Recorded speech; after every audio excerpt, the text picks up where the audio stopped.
তো এরপর চলে যাবো আমরা পরবর্তী নিউজে, অন্ধ্রপ্রদেশ। তো অন্ধ্রপ্রদেশে তিরুপতি মন্দিরে যে প্রসাদ প্রসাদ লাড্ডু নামে যে প্রসাদ সার্ভ করা হতো, সেই প্রসাদে পাওয়া গেছে গরুর চর্বি। হ্যাঁ, আপনার ঠিকই শুনছেন, প্রসাদের ভিতরে গরুর চর্বি পাওয়া গেছে, এবং অয়েল ফিশও পাওয়া গেছে, এবং পাওয়া গেছে যে শুকুরের চর্বিও পাওয়া গেছে। প্রসাদের লাড্ডুতে পাওয়া গেছে গরুর চর্বি, শুকুরের চর্বি এবং অয়েল ফিশ। তো এই দিয়ে বানানো হতো লাড্ডু, এবং লোকদেরকে দীর্ঘদিন ধরে এগুলো সার্ভ করা হতো। তো লোকেরা যারা মানে গরুকে আপনার নিজের দেবতা মানেন, সেই দেবতার চর্বি দিয়ে প্রসাদ বানানো হতো মন্দিরে পবিত্র জায়গায় প্রসাদ বানানো হতো, এবং সেই প্রসাদ লোকেরা খেত। কারা খেত? সেগুলো হিন্দু ধর্মের লোকরাই খেত। आज उन लोगों को जब पता चला कि उन्होंने जो प्रसाद ग्रहण किया था उसमें बीफ का इस्तेमाल किया है, तो सोचिए हिंदू सेंटिमेंट्स आज कहाँ पर है, आज की राजनीति पर हिंदू सेंटिमेंट्स कहाँ है। आज के मुख्यमंत्री ने आंध्र प्रदेश के पूर्व की जो सरकार थी, उनके ऊपर यह आरोप लगाया कि वो जानबूझ करके ऐसा काम किया करते थे।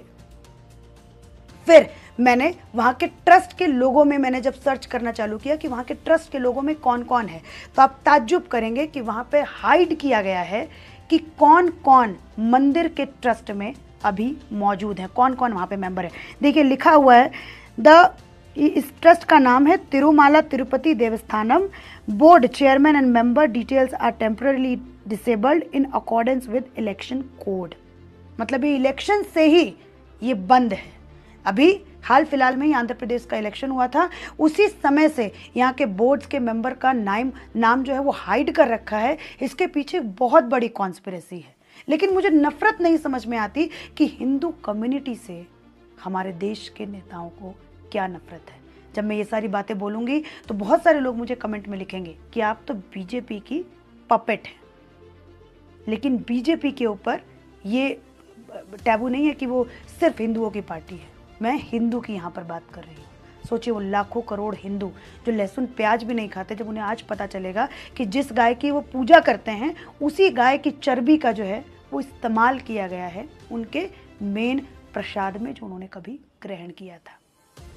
इलेक्शन के समय पे लालू परिवार का भी फोटो वायरल हुआ था। वो पूरे के पूरे परिवार जो है वो यहाँ पर गए थे दर्शन के लिए इलेक्शन से पहले। देखना दिलचस्प होगा क्या लालू जी का परिवार इस मुद्दे पर कुछ बोलता है कि नहीं बोलता है। इसी के साथ धन्यवाद। আর এই ঘটনাকে কেন্দ্র করে কংগ্রেস রাশিদ আলভি বলেছেন যে ওখানকার অন্ধ্রপ্রদেশের সরকার চন্দ্রবাবু নাইডু এবং বিজেপি সরকার একসঙ্গেই অ্যালায়েন্স ভাবে আছে এবং একই সরকার এটা চালাচ্ছে। তো রাশিদ আলভি বলছে যে মুখ্যমন্ত্রী এবং প্রধানমন্ত্রী নরেন্দ্র মোদীকে ইস্তফা এই ঘটনার ফলে ইস্তফা দেওয়ার দরকার তাদেরকে। ये तो करोड़ों लोगों की आस्था का सवाल है। आप तो उनकी आस्था के साथ खिलवाड़ कर रहे हैं। कोई हक नहीं पहुंचता है प्रधानमंत्री को और मुख्यमंत्री को सरकार में रहने का। तो যেই হিন্দুরা গায়কে নিজের ভগবান মানেন, যে হিন্দুরা গায়কে নিজের মাতা মনে করেন, সেই মাতার চর্বি দিয়ে বানানো হচ্ছে মন্দিরের প্রসাদের লাড্ডু, এবং সেগুলা লোকেদের মধ্যে সার্ভ করা হচ্ছে। এগুলো কোনো মুসলিমরাই খায় না, এগুলো কিন্তু শুধু হিন্দুরাই খায়। তো দেখতে পাচ্ছেন যে একটা আছে না, একটা শায়রি আছে, लगेगी आग तो आएगी कहीं घर ज़दों में, यहाँ सिर्फ हमारा मकान थोड़ी है। এরকম একটা শায়রি আছে। তো ঠিক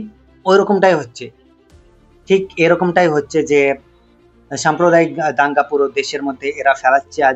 আজকে আরএসএস এর লোক, হিন্দু সংগঠনের কিছু লোক আছে যারা এই ভাবে নফরত দেশের মধ্যে আমাদের হিন্দুদের আর মুসলিমদের মধ্যে যে একটি ঝামেলা লাগানোর সৃষ্টি করছে। তো যদি ঝামেলা লাগানোর সৃষ্টি করে তাহলে এই আগুন যদি অন্য ঘরে যদি আগুন লাগানোর চেষ্টা করে, তো সেই আগুন কখনো আবার নিজের ঘরেও এসে পৌঁছাবেই একদিন। এটা কার্মা, যেরকম তুমি কর্ম করবে সেরকম তোমার ফল হবেই। তো সেরকম ভাবেই আজ এদের ঘরেই এসে আগুন লেগে গেছে। তো আমরা চেষ্টা করব যে সাম্প্রদায়িক দাঙ্গা যেন আমরা না করি, আর আমরা যেন মিলেমিশে সব একসঙ্গেই থাকি, সেটা আমরা চেষ্টা করব।